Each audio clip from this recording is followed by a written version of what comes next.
Hey everybody, come on in. Welcome to Aloha Designs workspace, also known as the back room of my house.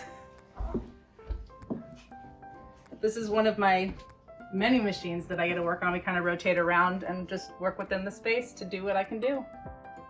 So, Steph, what are we working on right now? This is a canoe cover for an OC1.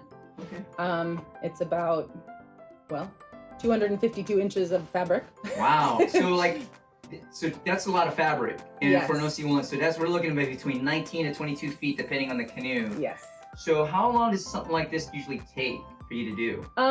In my real-time life, a couple of days. Yeah. If I work completely uninterrupted, I could knock it out probably in a day, but I'm never completely uninterrupted. Wow. So that said, the materials, what is the process of you having to get the materials to get something like this put together?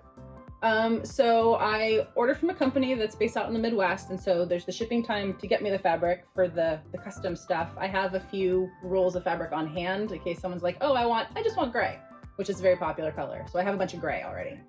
I use my living room to roll out the fabric because there's not enough space in this room to roll out the fabric. Right.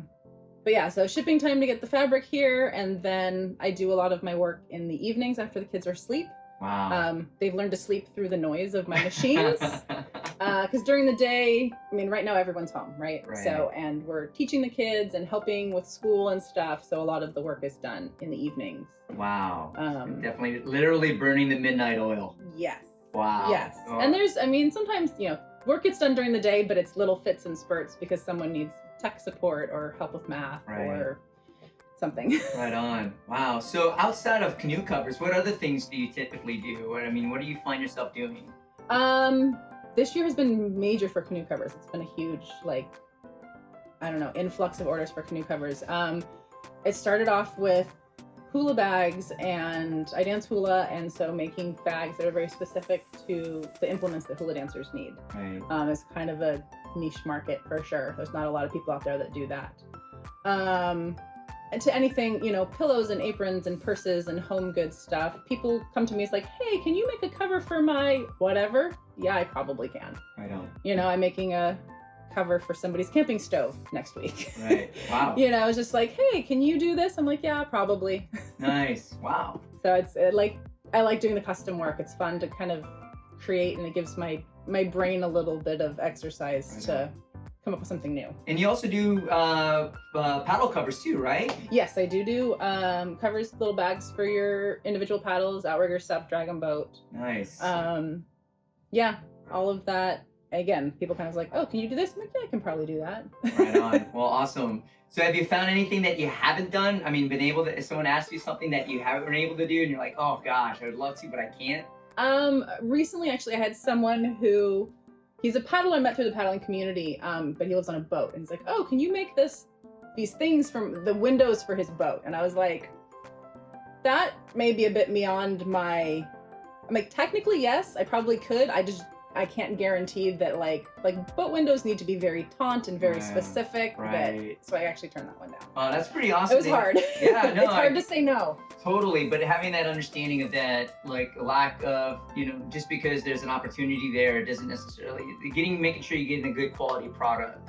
And, I obviously could tell from looking at this paddle cover, and I'm really excited about this paddle cover for personal reasons, but needless to say, doing amazing work, and yeah, this is really awesome. So Steph, how long have you been working at Aloha Designs, or how long have you been doing this? I officially started my business about 13 years ago. I've been sewing my whole life.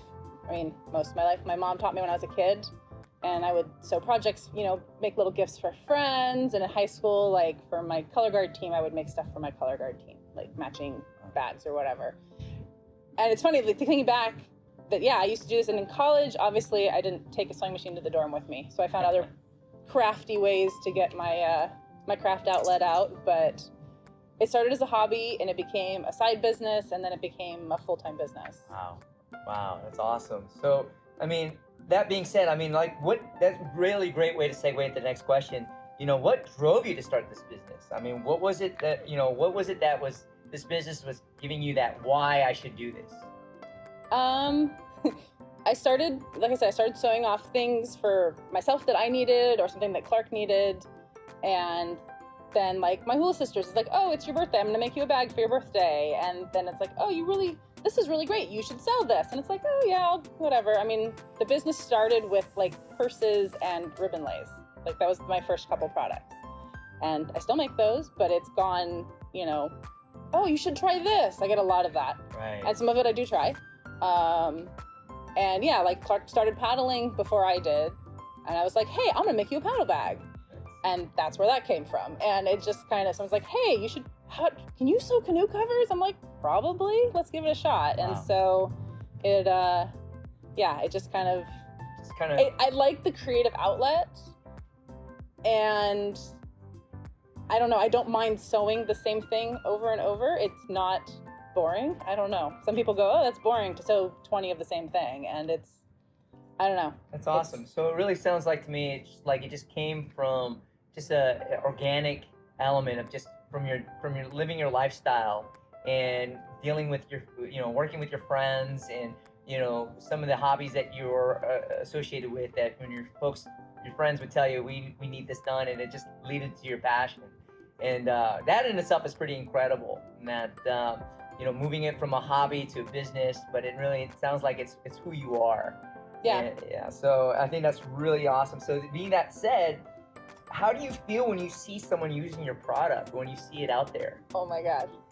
I'm like a giddy little kid. It sounds so silly, but when I see people with my stuff, if it's someone I know, that's pretty awesome, because my friends do support me and I really greatly appreciate that. But when I see it with strangers, sometimes it's getting harder now. The more I've done this, I used to be able to go, oh, I know who that person is because I recognize that bag. And now, thankfully, I have done so many different types of bags and covers and products that it's hard to remember all the names. But if I get brave enough, I'll go up to them and be like, hi, I'm Stephanie from Aloha Designs and I made your bag. And sometimes I get too scared, too nervous to do that. But it's just a really exciting feeling to see your stuff out there in the world. Nice.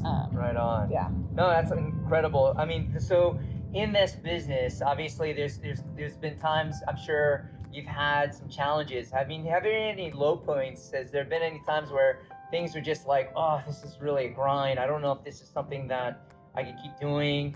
And if so, was it, what got you out of that low point? The most immediate thing that comes to mind was basically March of this year. Kind of sucked. Yeah. It seemed understandably that excess spending just stopped, and things like purses and tote bags and special hula bags and canoe, everything was like, it's superfluous, and so there was almost no business in March, and that was a little scary. And then people started needing masks, and then I didn't sleep for like a month. Yeah.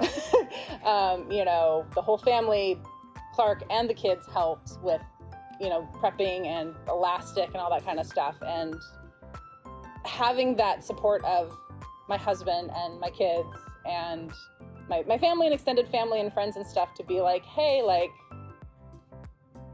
people come and, oh, hey, I need something sewn.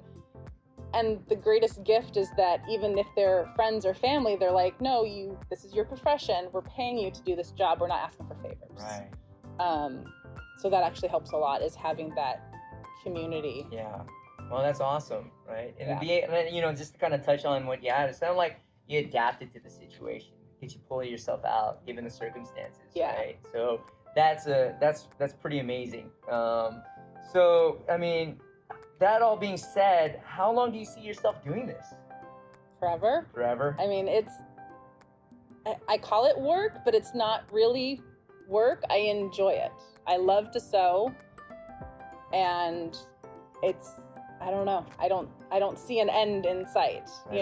Just come up with new things, keep making, perfecting the stuff that I already do make, coming up with better ways to do it, or new tweaks to the design. And I don't really see an end point for this. Right on. Well, that's comforting to hear.